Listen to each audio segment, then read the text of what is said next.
Ben ritrovati dalla redazione.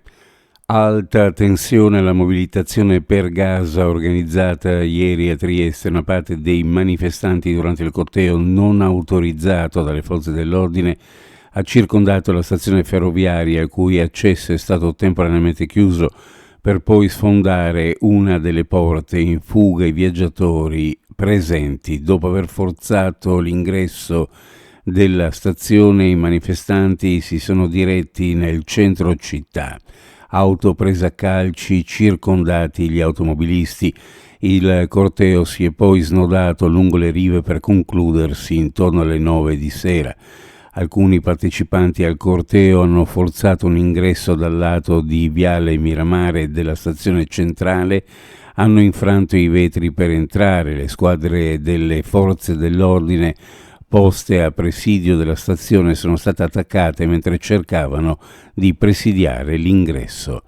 La città non può essere ostaggio di manifestazioni improvvisate che non rispettano le regole, non vengono preannunciate, finiscono per creare disagi ai cittadini e alle attività quotidiane.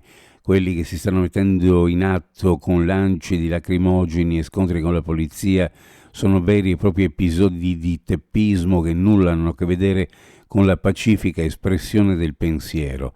Lo ha affermato l'assessore regionale alla sicurezza Pierpaolo Roberti a margine delle iniziative di piazza organizzate a Trieste. Se l'obiettivo dichiarato è la pace, ha aggiunto, va ricordato che questo è il desiderio condiviso da tutta la comunità internazionale, sia in Occidente che nei paesi arabi.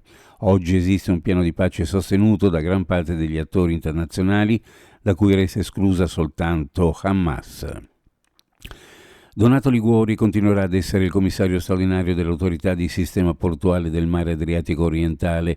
Pierpaolo Danieli sarà subcommissario. La proroga è stata decisa dal Ministero dei Trasporti e la relativa comunicazione è giunta ieri. Donato Liguori, referente della Direzione Generale per i Porti e la Logistica del Ministero dei Trasporti, era stato nominato il 30 luglio scorso per 2 mesi. Il suo mandato infatti è scaduto il 30 settembre scorso. Un investimento sul capitale umano con il rinnovo in questa fase di transizione legata al PNRR di 371 tra assegni di ricerca e dottorati. È una delle azioni messe in campo dalla Regione Friuli Venezia Giulia a sostegno del comparto dell'alta formazione locale. Ad annunciarlo è stata a Trieste l'assessore all'Università e Ricerca Alessia Rosolenne.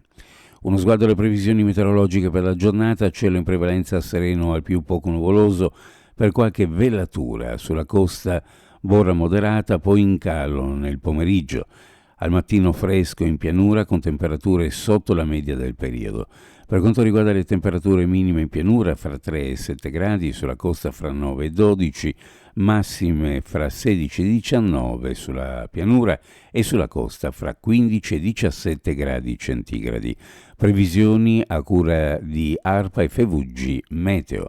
Ed è tutto per il momento con l'informazione, grazie per averci seguito, a più tardi.